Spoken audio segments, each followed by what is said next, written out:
Un accident incroyable survenu au XIXe siècle a abouti à une synthèse scientifique complètement inédite d'une importance absolument cruciale aujourd'hui. Phineas Gage, un contremaître de construction de chemins de fer, a en effet défié la mort en 1848 lorsqu'une barre de fer lui a traversé le crâne.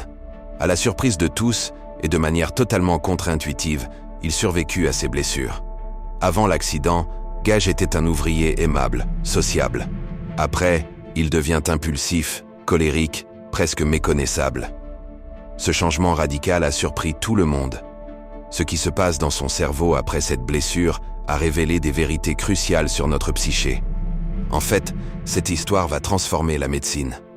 Les scientifiques découvrent que cette zone du cerveau touchée, appelée le cortex préfrontal, joue un rôle clé dans nos émotions et nos choix. Gage est un pionnier malgré lui, une sorte de laboratoire vivant.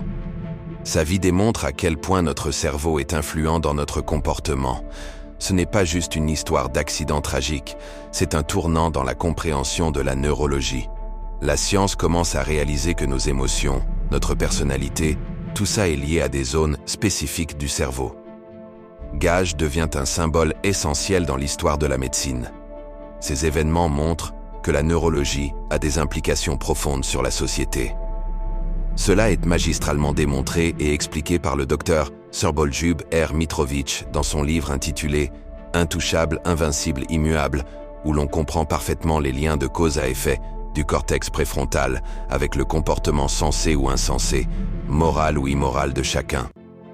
Usant de raison et de logique, donc de bon sens, Dr Mitrović a ainsi développé un raisonnement, façonné une synthèse, bâti une conclusion que rien ne peut ébranler, bousculant ainsi la léthargie intellectuelle instituée dans la médecine conventionnelle et plus largement, et propulsant la science psycho-axiologique dont il est le découvreur et formalisateur sur le devant de la scène.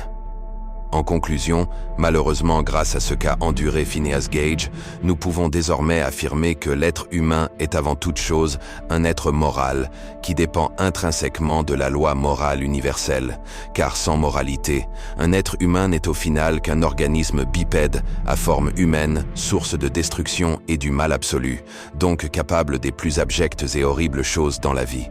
Désormais, vu que c'est enfin formalisé par quelqu'un, noir sur blanc, nous savons qu'il nous reste qu'à moraliser nos sociétés humaines pour valoriser la vie, le vivant, la nature et l'innocence.